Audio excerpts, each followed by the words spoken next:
Taste the Daily. மழை வெள்ளத்தால் பாதிக்கப்பட்ட மாவட்டங்களைச் சேர்ந்த மக்களுக்கு நிவாரண தொகுப்பை முதலமைச்சர் மு.க. ஸ்டாலின் அறிவித்திருக்கிறார்.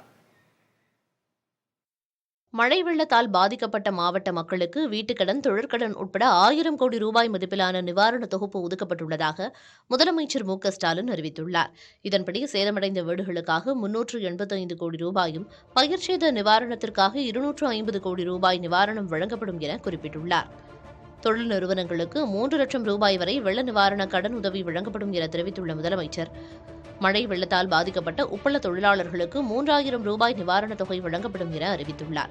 சிறு வணிகர்களுக்கு 1 லட்சம் ரூபாய் வரை சிறப்பு கடன் திட்டத்தில் வழங்கப்படும் என்றும், சிறுகடை உரிமையாளர்கள், தெருவோர வியாபாரிகளுக்கு 10,000 ரூபாய் வரை 4 விழுக்காட்டு வட்டியுடன் கடன் அளிக்கப்படும் என்றும் தெரிவித்துள்ளார்.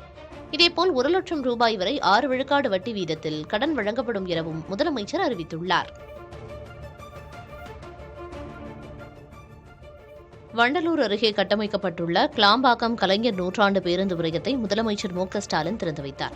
வளாகத்தில் உள்ள முன்னாள் முதலமைச்சர் கருணாநிதியின் உருவச்சிலையை திறந்து வைத்து பேருந்து சேவையை முதலமைச்சர் மு.க. ஸ்டாலின் கொடியசைத்து தொடங்கி வைத்தார். இந்த நிகழ்வில் அமைச்சர்கள் சேகர்பாபு, சிவசங்கர், தாமு அன்பரசன், மூத்த அரசு அதிகாரிகள் ஆகியோர் கலந்து கொண்டனர்.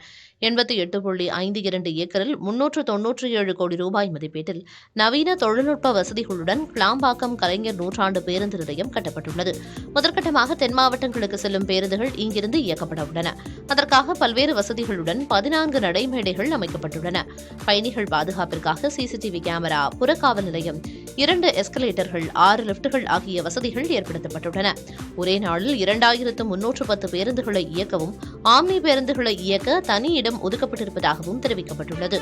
பயணிகளுக்காக பேருந்து நிலையத்தில் 100 கடைகள் அமைக்கப்பட்டுள்ளன. ஓட்டுநர் மற்றும் நடத்துனர்களுக்காக ஓய்வறைகளும் ஏற்பாடு செய்யப்பட்டுள்ளன.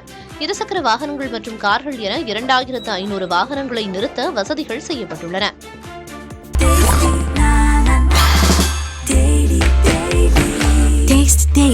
Taste the Daily.